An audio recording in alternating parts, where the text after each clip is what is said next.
Qatar വേദിയാകുന്ന FIFA Arab കപ്പിന് നാളെ തുടക്കം. 4 ഗ്രൂപ്പുകളിലായി 16 ടീമുകൾ ടൂർണമെന്റിൽ മാറ്റുരയ്ക്കും. ലോകകപ്പ് നടന്ന 6 സ്റ്റേഡിയങ്ങളിലാണ് പോരാട്ടങ്ങൾ നടക്കുക. ഡിസംബർ 18-നാണ് കലാശപ്പോര്. വിവരങ്ങൾ നൽകാനായി ദോഹയിൽ നിന്ന് അബ്ബാസ് മുഹമ്മദ് ചേരുന്നുണ്ട്. അബ്ബാസ്, നാളെയാണ് അറബ് കപ്പ് തുടങ്ങുന്നത്. എത്ര ദിവസങ്ങളിലായാണ് ക്രമീകരിച്ചിരിക്കുന്നത്? എത്ര ടീമുകൾ മാറ്റുരയ്ക്കുന്നുണ്ട്? വിവരങ്ങൾ എന്തൊക്കെ?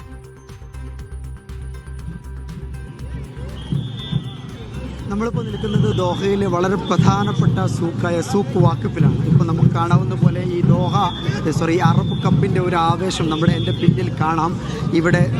ഇവിടുത്തെ ആരാധകർ ഒത്തുചേർന്ന ഒരു വലിയ ആഘോഷ പരിപാടി തന്നെ ഇവിടെ നടന്നുകൊണ്ടിരിക്കുകയാണ്. നാളെയാണ് ഉദ്ഘാടന മത്സരം നടക്കുന്നത്. അത് ഖത്തർ മത്സരിക്കുന്നുണ്ട്. അതുപോലെ ഖത്തറിനെതിരെ ഫലസ്തീനും നാളത്തെ ഉദ്ഘാടന മത്സരത്തിൽ മത്സരിക്കുന്നുണ്ട്. ആദ്യ മത്സരം ട്യൂണീഷ്യയും സിറിയയും തമ്മിലാണ്.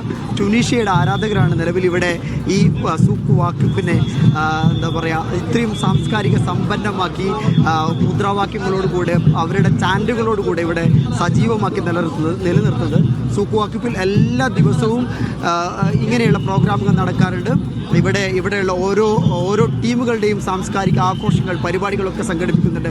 അതിൻ്റെ ഭാഗമായിട്ടാണ് ട്യൂണീഷ്യൻ ആരാധകർ ഏറെ നൂറുകണക്കിന് ട്യൂണീഷ്യൻ ആരാധകർ ഇവിടെ വന്ന് അവരുടെ ചാൻഡുകൾ മുഴക്കുന്നത്, അവരുടെ ഈ സാംസ്കാരിക പരിപാടിയുടെ ഭാഗമാകുന്നത്.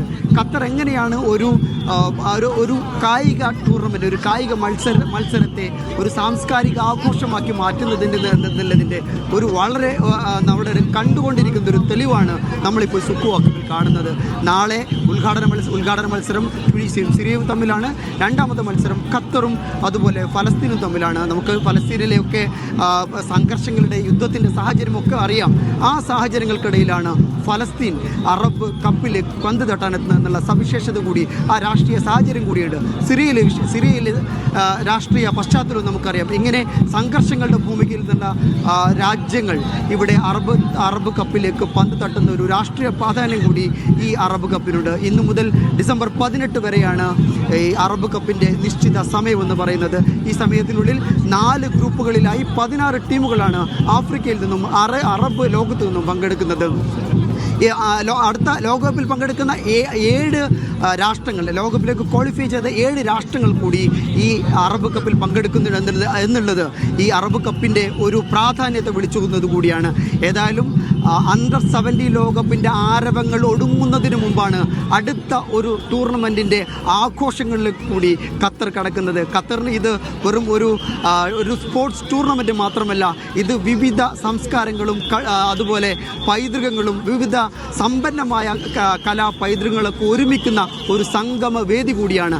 അതാണ് ശരിക്ക് നമുക്ക് ഈ സൂക്ക് വാക്കിഫിലെ ഇന്നിവിടെ നിൽക്കുന്ന സൂക്ക് വാക്കിഫിൽ നമ്മൾ ഇപ്പോൾ കണ്ടുകൊണ്ടിരിക്കുന്നത്. ഏതായാലും ഖത്തർ ഫുട്ബോളിൻ്റെ അതിൻ്റെ ഏറ്റവും മനോഹരമായ ആഘോഷങ്ങളിലേക്ക് ഒരിക്കൽ കൂടി കടക്കുകയാണ്.